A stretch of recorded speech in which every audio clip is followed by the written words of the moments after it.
आगे बढ़ाने के लिए आभा जी को आमंत्रित करना चाहूँगी। धन्यवाद। इस पटल से सबको मेरा नमस्कार। भारतीय भाषा संरक्षण संवर्धन संस्थान की अचला भूपेंद्र जी और इस कार्यक्रम की सूत्रधार शालिनी जी के साथ-साथ हमने अभी अपनी पूर्व के वक्ताओं के बहुआयामी व्यक्तित्व को सुना और टिप्पणी करने का भी समय नहीं है, किंतु इसमें तकनीकी पृष्ठभूमि से जिनका संबंध है, प्रीति जी का भी, उनकी भी बातों को सुनकर बहुत ही सुखद एहसास हुआ। तो बिल्कुल जिन पक्षों को हमने सुना वो तो हर वक्ता का ही अनुभव इतना खूबसूरत था, इतना सुंदर था, अपने आप में परिपूर्ण था और इस पटल पर आकर मैं अपने आप को सौभाग्यशाली भी महसूस कर रही हूँ। हमारा आज का विषय है युग निर्माण में नारी की भूमिका। मेरा संबंध भारतवर्ष की मिथिला भूमि से है, इसलिए मैं मिथिला की कुछ महिला दार्शनिकों की भूमिका की चर्चा आज करना चाहूंगी। वैदिक युग से ही हर काल में, हर युग में, युग के निर्माण में, युग के परिवर्तन में नारियों की भूमिका हमारे यहाँ, हमारी सभ्यता सबसे पुरातन रही, हम सभी जानते हैं। नारी की भूमिका हर युग में महत्वपूर्ण रही है, चाहे हम रामायण काल की बात करें अथवा महाभारत काल की बात करें या पौराणिक भारत की बात करें। महिलाओं ने हमेशा महत्वपूर्ण भूमिका निभाई है युग के परिवर्तन में, युग के निर्माण में। हम सबसे पहले अगर वैदिक युग की बात हम करें, तो वैदिक ऋचाओं की जब हम बात करते हैं, तो वैदिक ऋषियों की बात आती है। लेकिन उस काल में ऋषिकाएँ भी हुई हैं, कुछ के नाम हम जानते हैं, अपाला, घोषा, लोपामुद्रा, जिन्होंने वैदिक ऋचाओं की रचना की थी। उसके पश्चात उपनिषद काल में आते हैं, तो हम महान विदुषी गार्गी, मैत्री के नाम हम जानते हैं। गार्गी जिन्होंने महान विद्वान याज्ञवल्क्य के साथ गौतम के दरबार में शास्त्रार्थ किया था। और उनकी पत्नी मैत्री जब याज्ञवल्क्य संन्यास को जाने लगते हैं और वो अपनी संपत्ति, अपनी भौतिक संपत्ति जब अपनी दोनों पत्नियों के बीच बाँटकर वो संन्यास को निकलना चाहते हैं, तो उनकी पत्नी मैत्री उनसे सारी संपत्ति के बदले उनसे ब्रह्म ज्ञान, आत्मज्ञान की आकांक्षा रखती है। हमारे पास ऐसी नारियों के उदाहरण हैं। इससे भी श्रेष्ठ उदाहरण अगर हम थोड़ा आगे हम आते हैं, तो पौराणिक काल में मदालसा की बात मैं करना चाहूँगी, जिन्होंने अपने 3 पुत्रों को लोरी सुनाते हुए ही उन्हें आत्मज्ञान, ब्रह्म ज्ञान की शिक्षा दे दी थी। उन्होंने उनके 3 पुत्र होते हैं एक-एक करके और वो पालने में झुलाते हुए भी शुद्धोषि, बुद्धोषि, निरंजनोषि, उन्हें ब्रह्म ज्ञान की शिक्षा दे दी थी और उनके पुत्र उस काल में ही ब्रह्म ज्ञानी हो गए थे, जिसके लिए कहा जाता है करोड़ों योनियों में जीवात्माएँ भटकती हैं और तब उस ज्ञान के सर्वोच्च शिखर तक पहुँच पाती हैं। तो हमारी भूमि ऐसे उदाहरणों से भरी पड़ी है। फिर पश्चात अगर हम आते हैं 5वीं शताब्दी ईसा पूर्व में आते हैं, बहुत डिटेल में जाने का समय नहीं है, इसे मैं संक्षिप्त में ही बातें करते हुए आगे बढ़ूँगी। 5वीं शताब्दी ईसा पूर्व में जिस समय सनातन धर्म अपने कह सकते हैं थोड़े पराभव की ओर आ गया था और बौद्ध धर्म की विकृतियों, जो विकृत बौद्ध धर्म की व्याख्याएँ हो रही थी, जिसके द्वारा हमारे धर्म पर, हमारी वैदिक शिक्षाओं पर हमले किए जा रहे थे, उसी समय आदि शंकराचार्य का आविर्भाव होता है।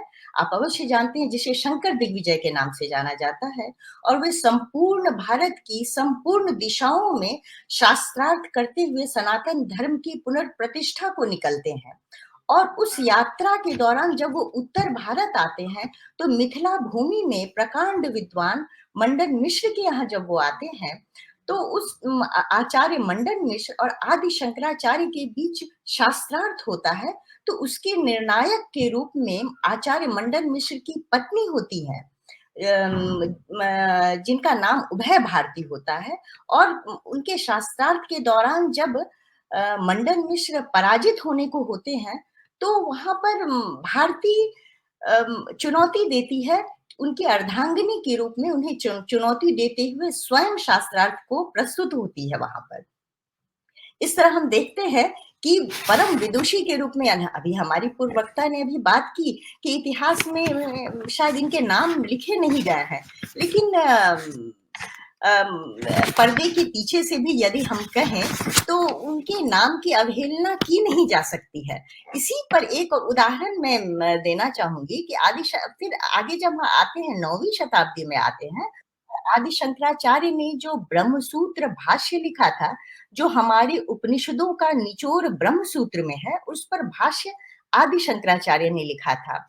उस ब्रह्मसूत्र भाष्य पर वाचस्पति मिश्र, ये भी मिथिला के ही विद्वान रहे हैं, उन पर जब टीका लिखने का अनुरोध किया गया और उन्होंने ब्रह्मसूत्र भाष्य पर जब टीका लिखने उन्होंने उसका आरंभ किया, तो उसी समय वो विवाह करके अपनी नवविवाहिता पत्नी को घर लेकर आते हैं और जब वो ज्ञान साधना जो करीब लगभग 30 वर्षों की उनकी अनवरत साधना उस ब्रह्मसूत्र भाष्य पर उस ग्रंथ के लेखन के दौरान होती है, वो भूल जाते हैं कि उनकी नवविवाहिता पत्नी को उन्होंने उन्होंने ब्याह कर लाया हुआ है और वो मूक भाव से उनकी देखभाल करती करती रहती है और उनकी दैनिक जो भी उनकी आवश्यकताएँ होती हैं, वो अनवरत पूर्ति करती हुई जब उनका लेखन समाप्त होता है, तो वो अचानक उन्हें यह बोध होता है कि ये उनकी पत्नी है जो अब अधेड़ावस्था को आ चुकी है, वो वृद्धावस्था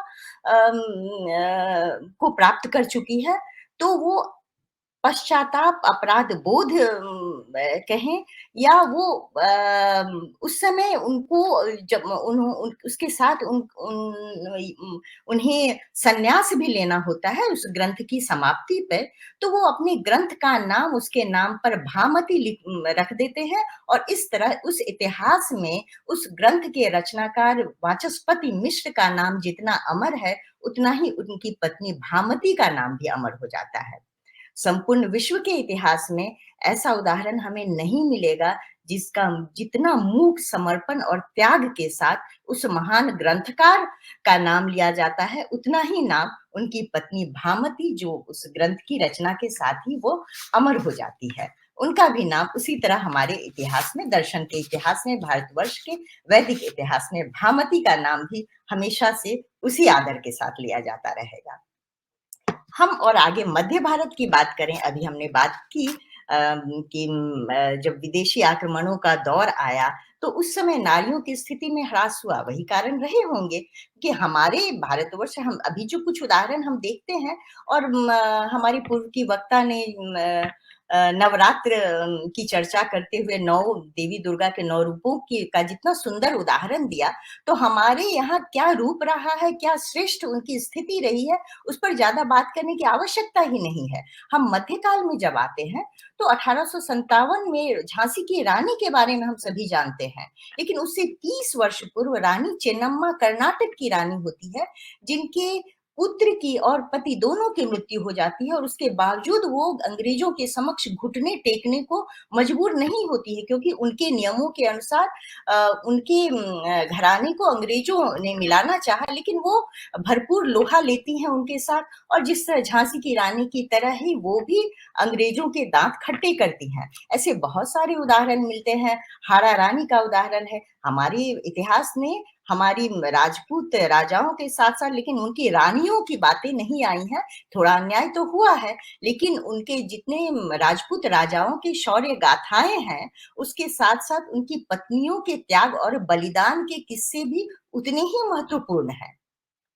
हम वहाँ अगर हम उनकी बात करते हैं, तो इन इससे हम इनकार नहीं कर सकते। लेकिन हाँ, जब विदेशी आक्रमण हुए, तो निश्चित रूप से उसका सबसे ज़्यादा प्रभाव भारतवर्ष की नारियों की स्थिति पर ही पड़ा। फिर विदेशी शिक्षा पद्धति आती है, संस्कृतियों पर जो हमले होते हैं, तो उसके कारण जो हमारी संस्कृति में क्षरण हुआ, जिसके कारण भारतीय नारी की सुरक्षा के लिए कहें या उनकी शुचिता के लिए कहें, उनकी स्थिति थोड़ी सीमित हो जाती है, उन्हें घर की सीमा में सीमित होना पड़ जाता है, ऐसा तो अवश्य हुआ है। लेकिन आधुनिक युग में अगर हम आते हैं और आधुनिक युग की बात करते हैं, जो अति भौतिकवादी युग में हम आज आ चुके हैं, भूमंडलीकरण का दौर है, तो आज नारी की स्थिति, नारी की भूमिका और भी ज़्यादा महत्वपूर्ण हो गई है। और इस अंतर्राष्ट्रीय पटल से मैं यह संदेश देना चाहूँगी कि नारी अपने संपूर्ण विकसित व्यक्तित्व के साथ, संपूर्ण प्रगतिशीलता के साथ वह इस सांस्कृतिक क्षरण को रोक सकती है यदि, तो नारी ही रोक सकती है। और यदि भारत विश्व गुरु बन सकता है, तो उसमें नारी की भूमिका निश्चित रूप से, भारतीय नारी की भूमिका अतुलनीय होगी।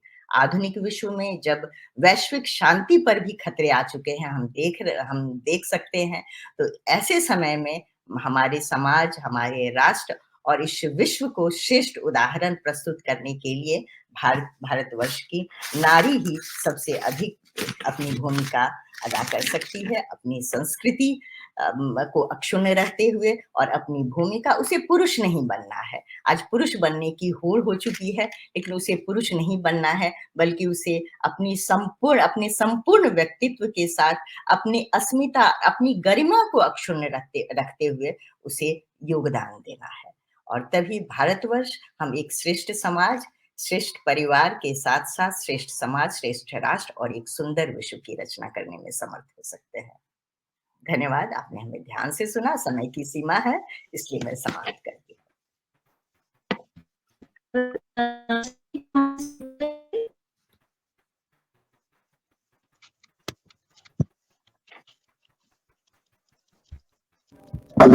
बहुत धन्यवाद आपका आभा जी। आपकी बात पहले भी मैंने पिछली परिचर्चा में सुनी थी। हमेशा आपका वक्तव्य सुन मुझे कुछ न कुछ नई बातें, कुछ न कुछ सीखने को मिलता है। सो बहुत-बहुत आभार आपका आभा जी। शालिनी जी, क्या आपको मेरी आवाज़ आ